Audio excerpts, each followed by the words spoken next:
La nueva retención 2020 referente al IVA y de la prestación de servicios que tú pones a disposición personal, la empresa te tiene que retener. Por ahí lo hemos escuchado durante todo lo que sería diciembre y enero de este año. El día de hoy nos lo aclara mi gran amigo Alejandro Rico. Quédense porque se va a poner interesante todo el contexto. Los invitamos. ¿Estamos listos? Comenzamos.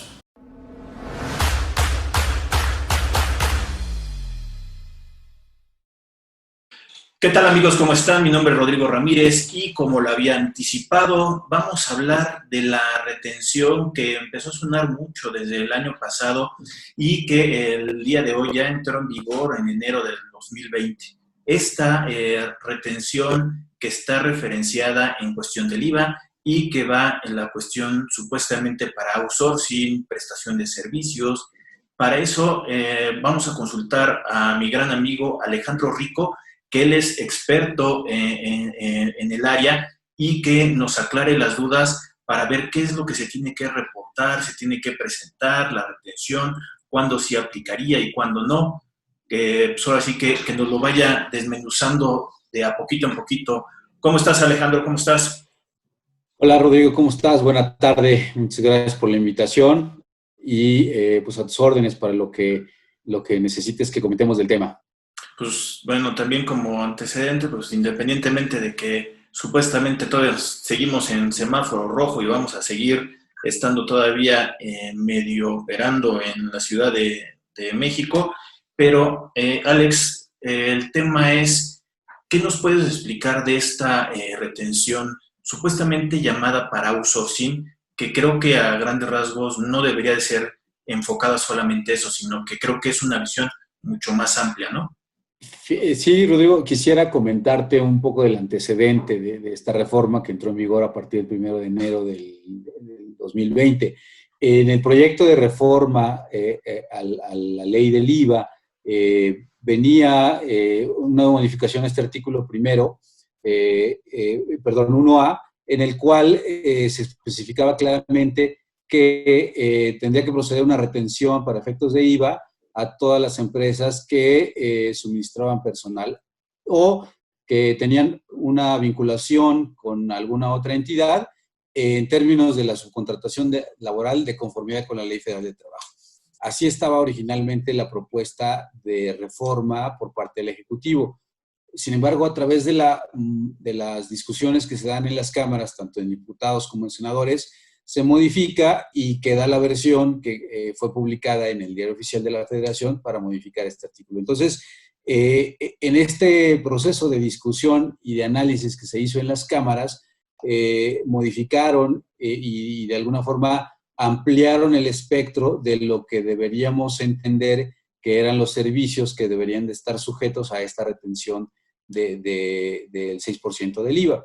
Y se modifica ya que se hace más amplio el concepto, no tan solo se refieren a la parte de la subcontratación laboral en términos de la Ley Federal del Trabajo, sino que hablan de que cualquier clase de servicio o cualquier tipo de servicio que tenga contratado una empresa y que a su vez tengas personal involucrado en el proceso y que no necesariamente esté bajo tu dirección, bajo tu supervisión o bajo tu coordinación de actividades, sino que al final exista personal que va a brindarte un servicio.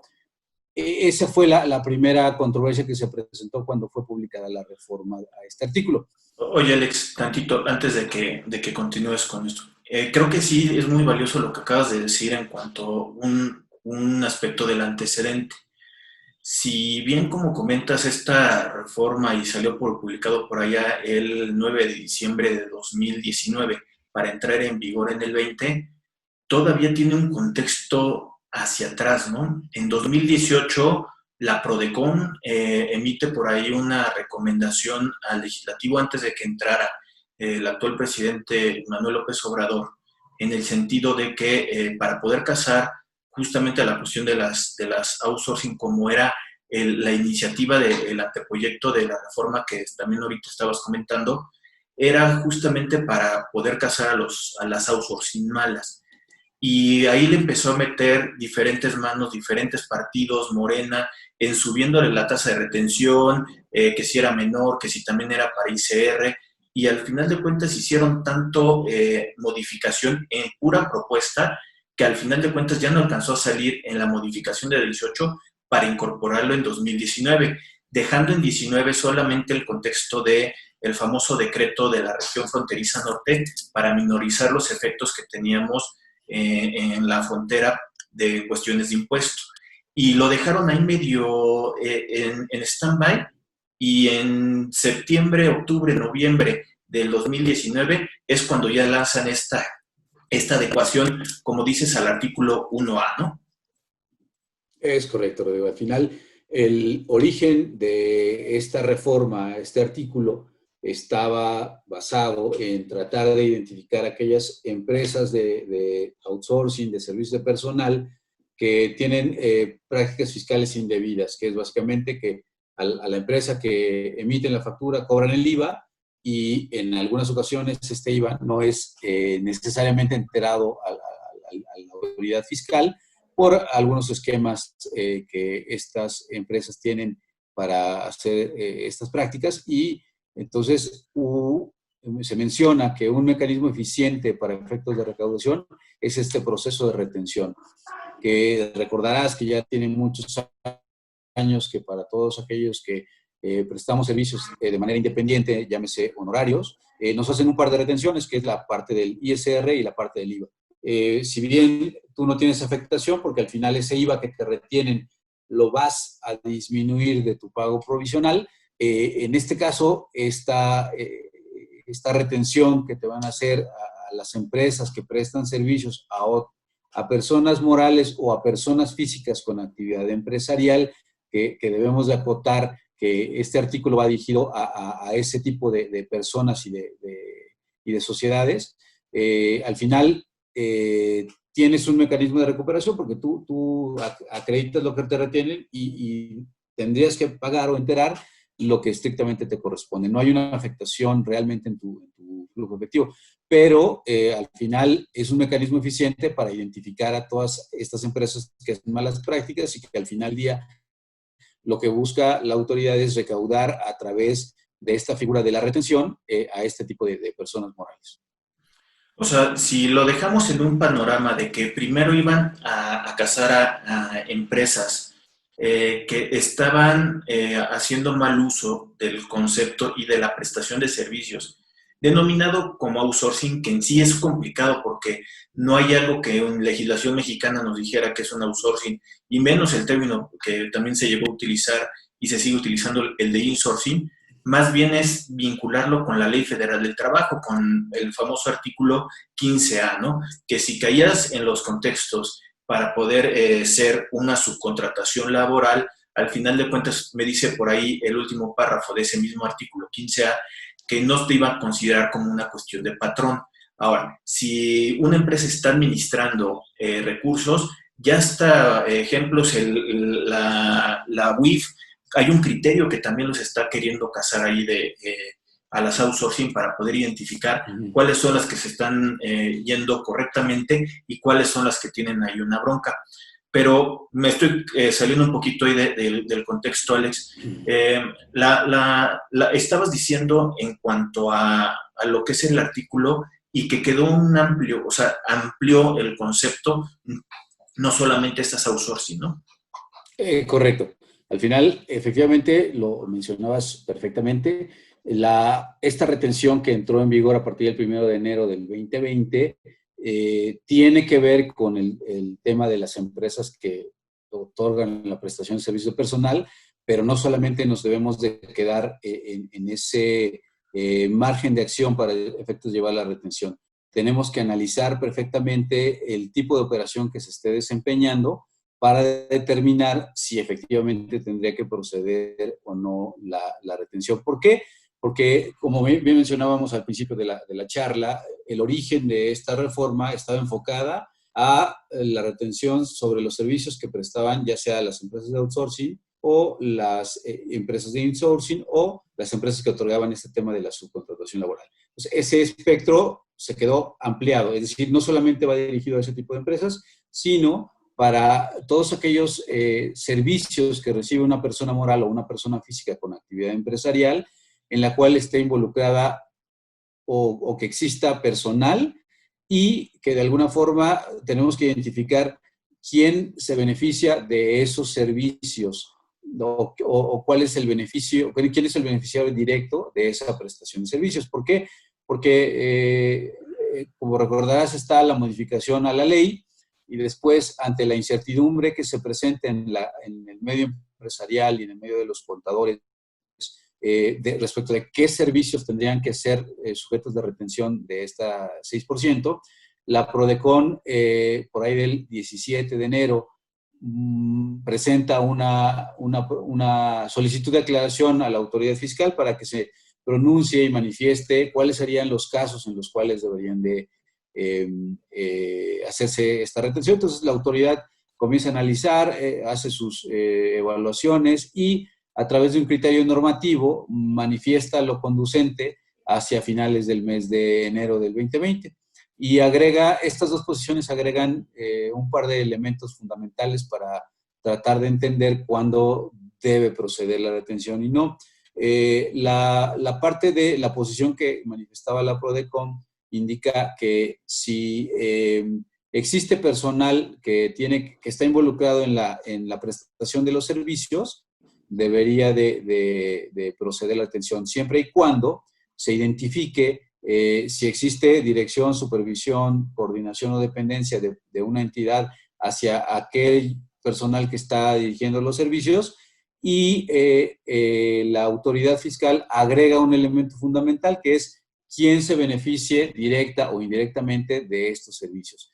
Y vamos a tratar de poner un ejemplo muy simple y que al final puede clarificar un poco el asunto. Todos hemos ido a algún edificio corporativo, a tus oficinas, Rodrigo, donde te recibe alguien y existe vigilancia. Contratas tú tus servicios de vigilancia y entonces ese guardia que contratas de 12 horas o de 24 horas está permanentemente en tus instalaciones, está bajo la dirección, bajo la dependencia de alguien que lo instruye sobre lo que tiene que actuar o ejecutar. Si bien las empresas tienen el contrato con una empresa de seguridad privada, quien se beneficia directamente de los servicios de esa persona durante 12 o durante 24 horas en las instalaciones de tu empresa, es tu empresa, es decir, es el edificio, la empresa que lo tiene contratado. Entonces, bajo este escenario, existe un contrato de prestación de servicios que es los servicios de vigilancia que va a prestar la empresa de seguridad privada que estás contratando. Va a haber uno o más personas involucrados en el proceso del servicio de vigilancia, pero aquí hay una característica fundamental que es que esta persona está recibiendo instrucciones de tu equipo o de la empresa que lo está contratando y está permanentemente en tus instalaciones y al final del día el beneficiario directo de ese servicio de vigilancia es tu empresa, tu edificio, la entidad. Bajo ese escenario es que se configuran todos los elementos que tanto la autoridad fiscal expresó a través de este criterio normativo como en su momento la posición que manifestó la PRODECON al respecto. Entonces, aquí es un claro ejemplo de cuándo sí procedería la retención por estos servicios recibidos por parte de la empresa de seguridad privada. Es un ejemplo relativamente sencillo, pero cada caso o cada situación que existe en una persona moral o en una persona física con actividad empresarial deberá ser analizado cuidadosamente qué tipo de relación contractual tienes, porque ese es un elemento fundamental, lo digo también, que en este ampliar el espectro de los servicios que son susceptibles de esta retención, se manifiesta que no importa la naturaleza con la cual le llames a ese servicio o la forma contractual con la cual hayas formalizado esta prestación de servicios, si se configuran los elementos que acabamos de mencionar, que es que te beneficias directamente del servicio que está a disposición de ti ese personal, pues tendrías que llevar a cabo la retención. Ahí, Alex, también haciendo un poquito de resumen. Y esto, bueno, pues yo había tenido un poquito la oportunidad de haberlo platicado casi que salió publicado en el diario oficial, la cuestión de estos elementos. Yo ahí lo que quisiera poder transmitir es el artículo, la modificación que tiene el 1A de la ley del IVA. Estamos hablando que hay una palabrita que a mí me llama mucho la atención y creo que puede soportarse mucho también un análisis, que es disponer, ¿no? Que si yo pongo a disposición personal, sí habría una cuestión de retención. Estamos hablando que esa palabrita de disposición, lamentablemente no hay en algún lugar donde me la pudiera aclarar, salvo en la Real Academia Española, en el diccionario de la Real Academia Española, donde me dice es que yo pongo a gente como si fuera de ellos. Al final de cuentas, creo que podamos tener ese elemento como para poderlo manejar o poderlo entender. Porque como bien comentas, si bien la Prodecon saca, hay una recomendación para que el SAT dé una postura y luego sacan un criterio normativo para efectos de poder entender qué es como cuál es el beneficiario de los servicios, a mí de todos modos me genera un poquito de incertidumbre jurídica. ¿En qué sentido? En el sentido que esto es un criterio del SAT. Tampoco no entiendo cuál es el criterio del legislativo, que es el que originalmente recibió la propuesta para poder incorporar esta retención de manera en la ley y ya después su propio criterio, ¿por qué la modificaron? Creo que no es lo mismo que el SAT estuviera diciendo una postura. Lo que sí es importante es que como es un criterio normativo que es obligatorio para la autoridad, ahí sí tendría que tener en cuenta yo como revisado por parte de la autoridad el que no lo vea en el mismo sentido en el que está sacando su criterio, no solamente me podrá imponer por ahí alguna multa, me podrá convertir en no deducible el pago, me podrá ser responsable solidario de las retenciones no efectuadas, entonces me complica mucho el panorama por el criterio de la autoridad, cuando este criterio lo debería de emitir en la cuestión del legislativo. ¿Con qué sentido? En mi opinión, modificando la ley para tratarlo de aclarar. Sí, definitivamente la redacción y la reforma que salió publicada en el Diario Oficial de la Federación no fue la más afortunada, porque como bien lo mencionas, deja una gama muy amplia y un margen de interpretación muy amplio para efectos de determinar cuáles son los servicios que deberían ser susceptibles de esta retención. Efectivamente, comparto contigo el punto de vista de que el criterio que publica la autoridad es la posición que ellos van a aplicar en el proceso de revisión o cuando ellos les toque revisar estos procedimientos, van a aplicar ese punto de vista. Es decir, que quien se beneficie directamente del servicio determinará si procede o no la retención del 6% del IVA.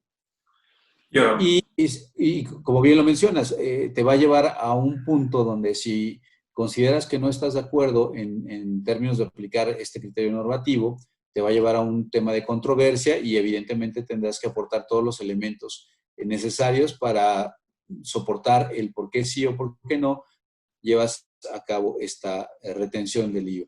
Y complementando un poco el tema, lo que sucedió en los primeros meses del año, en la práctica es que muchas entidades comenzaron a mandar comunicados, te recordarás, que manifestaban este tema de retenerle el IVA a cualquier factura que significara la prestación de un servicio. Y no necesariamente todos los servicios deberán de estar sujetos a esta retención. Reitero, deberemos de analizar en la compañía, en la actividad que realiza, si se configura alguno de estos elementos que determinen que existe primero personal en medio de la prestación del servicio, que bueno, para efectos prácticos, cualquier servicio que se presta necesariamente está involucrado personal, es decir, un servicio de mantenimiento de computadoras va a implicar que alguien se desplace a tus instalaciones o que tú lleves tu equipo de cómputo a ser revisado hacia lo que tengan que revisar, un servicio de atención de una red de tu oficina, el servicio a lo mejor de alimentos que brindas en tu empresa y que probablemente involucra personal que esté en sitio preparando alimentos para brindar el servicio de comedor dentro de tu entidad. Digo, tendremos que revisar, analizar cada caso para efecto de llegar a una conclusión si es viable llevar a cabo la retención o no. Hoy día en la práctica se ha analizado con los diferentes actores de la parte económica y ha sido determinando dónde existe riesgo, dónde existe posibilidad de que haya un punto de vista de que debe proceder una retención para prestación de un servicio y evalúas la forma contractual en que está desarrollado ese servicio y determinas si procederías o no a llevar a cabo esta retención. Y como mencionaba, en realidad, al acepta la retención, no hay una afectación económica como tal dentro de la actividad que realiza, porque lo que le están reteniendo lo va a disminuir del pago de impuestos que le corresponde realizar en materia de IVA. Ahí, bueno, yo nada más sería la afectación, si acaso, como dices, que realmente en flujo no hay, yo lo vería tal vez hacia futuro de que si mi operación tiene un pequeño margen de utilidad, querrá decir que tengo realmente un pequeño margen para pagar un IVA, porque me podría acreditar. Lo máximo que estaría haciendo al momento que me hicieran una retención, creo que es que se me convirtiera en un saldo a favor, que adelante se me complicaría ya al no existir la compensación universal y que con el IVA nunca me es fácil como para poderlo acreditar en mi proceso y se me complique hasta poderlo solicitar en devolución. Digamos que sería el punto como que por ahí yo le vería la afectación, pero como bien dices, es una retención que es como si yo me estuviera yo anticipando el pago del impuesto, que lo único es identificar qué tasa de retención me estarán efectuando, que creo que es cómoda realmente, ¿no? Porque hubo otras propuestas en que era la retención al 100%, una retención arriba del 10%.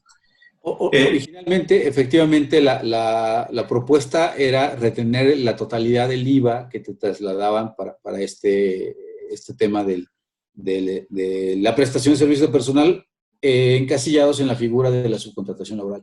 Pero quisiera retomar otro punto que mencionabas hace un momento, que es la parte de los efectos, digamos, secundarios que tiene esta retención del IVA, que es que si tú no realizas ese análisis para ver o determinar si procede o no la retención, corres el riesgo que efectivamente ese gasto que estás pagando de ese servicio te pudiera llevar a que tenga una naturaleza de no deducible para efectos de la ley del impuesto sobre la renta. ¿Por qué? Porque recordar que dentro de los requisitos que te pide la ley del impuesto sobre la renta en su artículo 27, te dice que cuando te corresponda realizar la retención y entero de un impuesto, procedas en los términos de esa disposición.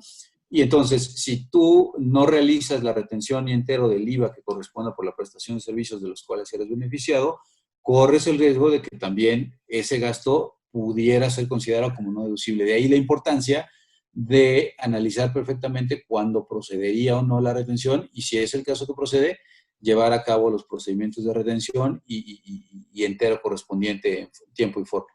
También ahí, Alex, yo lo que trataría también de enfocar y para poderlo platicar, lo estabas diciendo, hay que ver el tipo de servicios que está prestando porque no en todos realmente le va a aplicar. Y es más, hasta en una misma operación puede ser que un solo contribuyente ni siquiera esté haciendo la misma actividad. Déjame ponerlo en este caso para ver si estoy entendiendo todo lo que nos estás diciendo, Alex. Yo soy un despacho, me dedico a la auditoría. Presto mis servicios para dar una opinión, me contratan. La gente depende realmente de mí. Aquí no habría un concepto, una prestación de servicio donde mi cliente se viera beneficiado. Yo nada más le voy a entregar una prestación de servicios que le voy a entregar un informe que sería mi opinión de cómo está la cuestión de su empresa. Eso para mí no entra en una cuestión de una retención, sino en una persona moral, porque si fuera una persona física, ya también lo aclaraste hace ratito, que entraría una retención del 10% de ICR y 2/3 partes del IVA. Ahora, el mismo despacho, pero ahora la empresa me contrata para poder hacer una depuración de unas cuentas por cobrar o por pagar.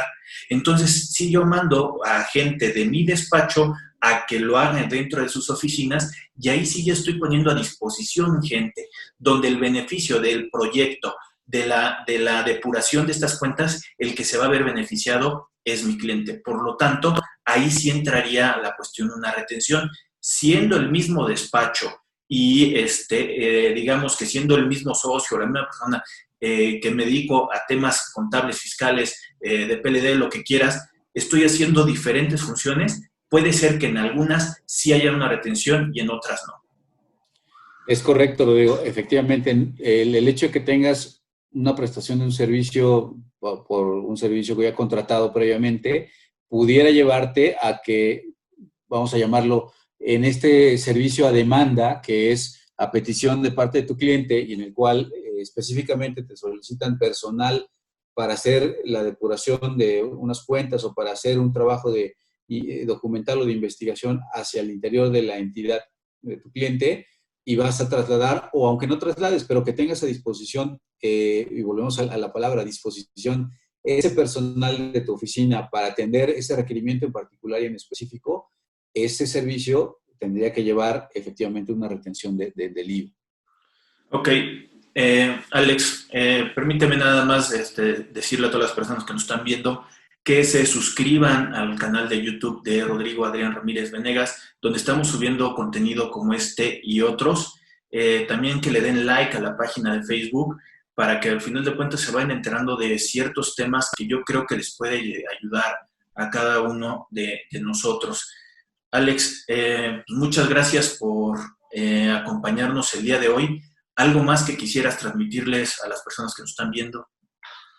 Pues nada más, Rodrigo, que efectivamente se tenga mucho cuidado con este tipo cuando exista duda, sí vale la pena releer la disposición, entender, hacer un mapa de cómo se desarrolla la operación, entender si habrá personal involucrado, de qué manera está involucrado y quién se beneficia al final de ese servicio. ¿Para qué? Para efectos de que procedas a hacer un juicio y un análisis perfectamente de la situación y te permita determinar si existe o procede a llevar a cabo esta retención o no. Y bueno, efectivamente agradecerte que vienen muchos temas muy importantes en lo que resta del mes para efectos del canal. Agradecerte la invitación y estamos a la orden para lo que necesiten. De nuevo cuenta, muchas gracias, Alejandro. Alejandro Rico, gran amigo de mi persona, de muchos años, de familiares también, de hermanos. Hemos convivido mucho y siempre admirando tu expertise en estos temas, Alex. Te agradezco mucho las palabras, Rodrigo. Igualmente. Sale. Gracias. Pues bueno, amigos, muchas gracias. Nos vemos el próximo jueves a las 4 y estamos en contacto. Saludos.